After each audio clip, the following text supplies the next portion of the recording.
깨달음이 뭐죠? 알지 못하던 것이 밝혀지는 것이 깨달음입니다.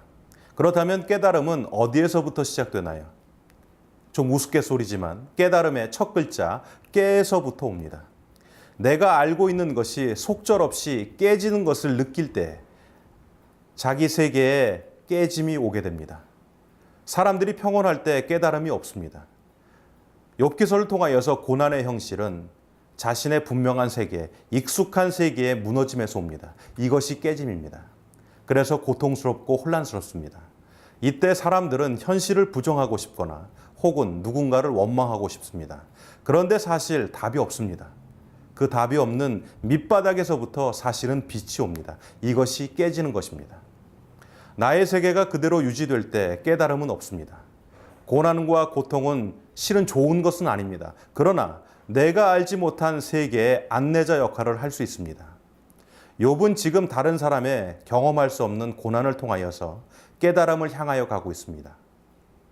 공감의 능력은 인간의 진정한 인간다움을 밝혀주는 것입니다. 여러분들이 아시겠지만 아이들이 울음을 터뜨렸을 때 어머님은 이 아이가 지금 배고프구나. 기저귀를 갈아줘야겠구나. 이 아이가 지금 아프구나. 어떻게 할 수 있습니까? 어머니가 해산이라고 하는 고통을 통해서 이 아이가 교감을 가졌기 때문에 그렇습니다. 그렇다면 내가 지금 공감하는 것은 무엇입니까? 공감은 함께 아파하는 마음 통해입니다.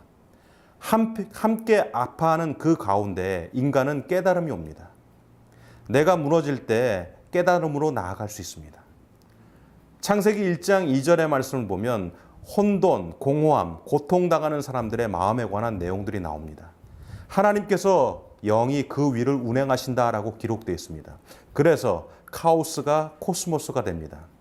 그때 하나님이 빛이 있으라라고 말씀하셨을 때 그 모든 것이 정렬을 갖게 되고 그리고는 규칙을 갖게 됩니다.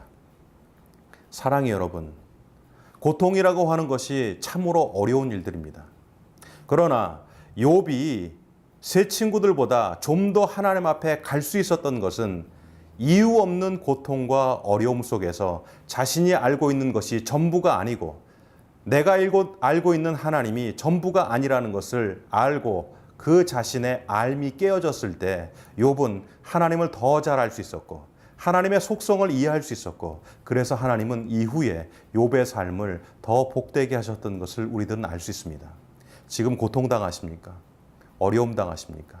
참으로 힘든 일입니다.